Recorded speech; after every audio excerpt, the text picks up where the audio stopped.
Class third के student, आपका Hindi literature का टर्न है और मैं आज आपको क्वेश्चन आंसर करवाने जा रही हूँ। क्वेश्चन आंसर देखिए, आप चैप्टर 7 डालिए। चैप्टर 7 हमारी आँखें।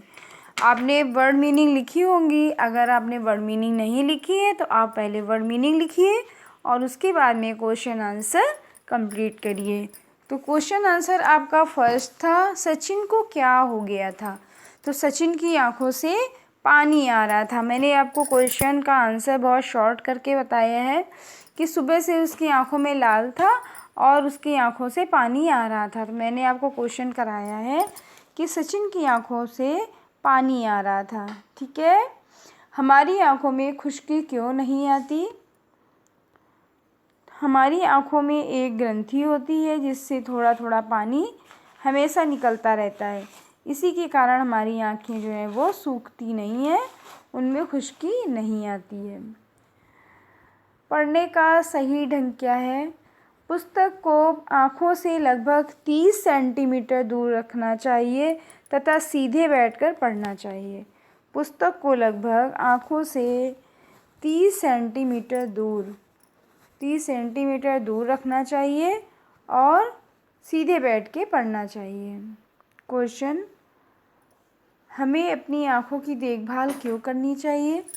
तो सीधा सा बात है कि हमारी आँखें जो है हमारे शरीर का महत्वपूर्ण अंग है, इसलिए हमें अपनी आँखों की देखभाल अच्छे से करनी चाहिए। ये आपके हो गए क्वेश्चन।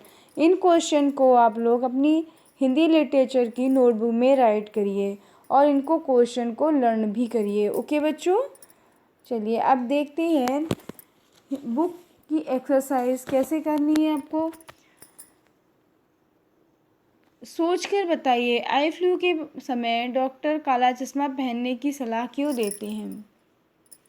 आई फ्लू के समय डॉक्टर काला चश्मा पहनने की सलाह क्यों देते हैं।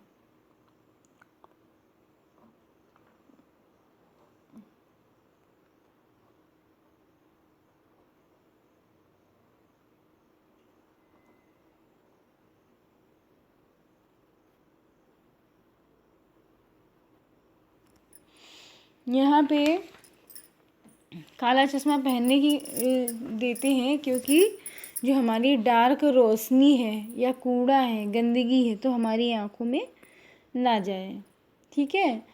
सही वाक्य पर सही का और गलत पर क्रॉस करेंगे। सचिन को आज तेज बुखार था। नहीं, यहाँ पे क्या आएगा, क्रॉस आएगा। जब हमारी आँखों में कुछ गिर जाता है तो बाहर आँख से पानी निकलने लगता है। ये राइट है आपका, यहाँ पे आप टिक करेंगे। हमें अत्यधिक तेज रोशनी में पढ़ना चाहिए।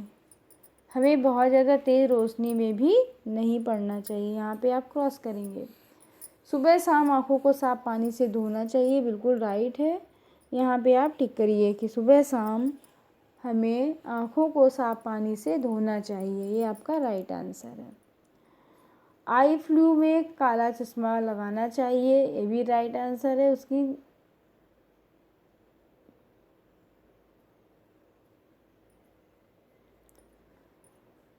हमें अत्यधिक तेज रोशनी में पढ़ना चाहिए, ये भी नहीं पढ़ना चाहिए। यहाँ पे आपका क्रॉस आएगा। पढ़ना चाहिए तो ये राइट नहीं है, यहाँ पे क्रॉस करेंगे। सुबह शाम आँखों को साफ पानी से धोना चाहिए, ये राइट है, आप यहाँ पे राइट करेंगे। आई फ्लू में काला चश्मा लगाना चाहिए, तो ये राइट है, इसको भी टिक कर दीजिए। इसके बाद में आँखों में, सचिन की आँखों से पानी निकल रहा है। उसकी आँखों से पानी निकल रहा है, यह है लैंग्वेज स्किल। तो सचिन की आँखों से पानी निकल रहा है, तो सचिन क्या है, संज्ञा है, और संज्ञा के स्थान पे जो यूज़ किया गया वो हो गया सर्वनाम। तो उसकी क्या हो गया, सर्वनाम हो गया। सचिन की माँ सचिन को डॉक्टर के पास ले गई। सचिन की माँ के साथ डॉक्टर के पास गया। वो अपनी माँ के साथ डॉक्टर के पास गया। तो यहाँ पे क्या है, ये संज्ञा हो जाएगी। सचिन की माँ के साथ डॉक्टर के पास गया, तो ये संज्ञा हो गई। और वो अपनी माँ के साथ डॉक्टर के पास गया, तो जो वो है वो सर्वनाम है। ठीक है।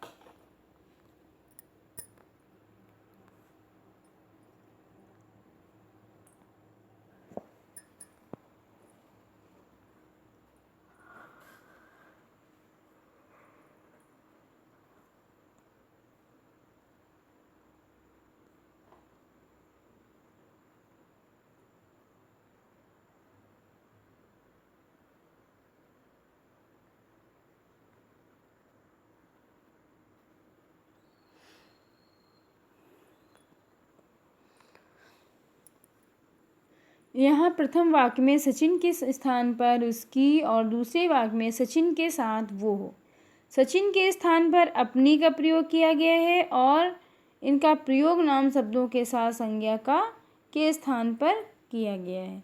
संज्ञा के स्थान पर प्रयोग किए जाने वाले सर्वनाम कहलाते हैं। ये मैंने भी आपको बता दिया था कि संज्ञा के स्थान पर प्रयोग किए जाने वाले शब्द सर्वनाम कहलाते हैं। ठीक है। नीचे दिए गए वाक्यों को सर्वनाम शब्दों को रेखांकित करना है आपको। वह पूरी तरीके से आंखें खोल भी नहीं पा रहा था, वो हो तो वो क्या हो गया? सर्वनाम। आप यहाँ लिखेंगे वो है। मेरी आंखों से पानी क्यों आ रहा है, तो मेरी क्या हो गया? सर्वनाम। इसे पढ़ने का सही ढंग समझाओ, इसे क्या हो गया? सर्वनाम। यह छूत की बीमारी है, तो यह क्या हो गया? सर्वनाम। मैं तुम्हें एक दवा दे रहा हूँ, मैं और तुम्हें दोनों क्या है? सर्वनाम हो गए। फिर दिए गए शब्दों के अनेक रूप लिखो।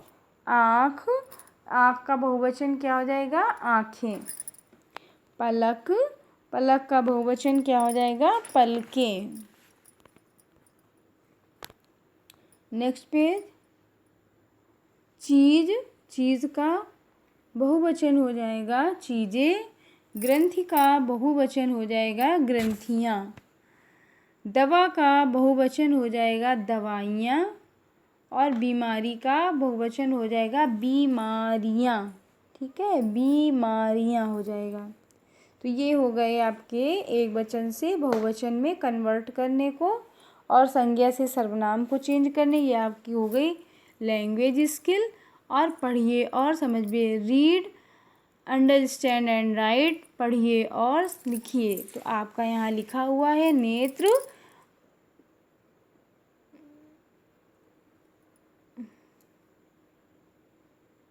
नेत्र, बच्चे, प्रकाश, पुस्तक, पर्वत। आप लोग इसको समझेंगे और जो ये लिखा हुआ है इसी को आप दोबारा से रिपीट करेंगे 2 टाइम। वर्ग पहेली के शरीर अंगों के नाम ढूंढ के लिखने हैं। यहाँ पे वर्ग पहेली दी गई है और उनके शरीर के अंगों के नाम यहाँ पे ढूंढ के लिखेंगे। ये देखिए, कान लिखा है, नाक लिखा है और दांत लिखा है। ऐसे आप शरीर के अंग ढूंढेंगे और लिखेंगे। यहाँ बाल लिखा है, देखो बाल है, आँख है, दांत है और इसके बाद में लिखा है पैर लिखा है। तो ये सभी आपके इसमें शरीर के अंग लिखे गए हैं। उनको आप देख के पढ़ के उनमें सर्किल बनाएंगे और सर्किल बना के ये आपकी एक्सरसाइज है। सर्किल बनाइए और इनके नाम ढूंढ ढूंढ के यहाँ लिखिए और मुझे सेंड करिए। ओके बच्चों, क्वेश्चन आंसर आप लर्न करेंगे। जो मैंने एक्सरसाइज कराई है उन्हें आप वर्क कंप्लीट करके मुझे सेंड करेंगे। तो एक्सरसाइज में आपका हो गया सही वाक्य पर गलत पर क्रॉस लगाएंगे। ये एक्सरसाइज का वर्क हो गया बुक की। और इधर सर्वनाम शब्दों को रेखांकित करना, ये भी बुक की एक्सरसाइज हो गई। दिए गए शब्दों के अनेक रूप लिखना है, ये आपकी हो गई बुक एक्सरसाइज। और पढ़िए और समझिए, ये आपको देख के पढ़ के लिखना है, ये भी होगी बुक की एक्सरसाइज। और वर्ग पहेली से शरीर अंगों के नाम ढूंढ के लिखना है, ये भी आपकी एक्सरसाइज हो गई। तो ये सभी वर्क आप कंप्लीट करेंगे बुक में और क्वेश्चन आंसर राइट करेंगे नोटबुक में। ओके बच्चों, ओके।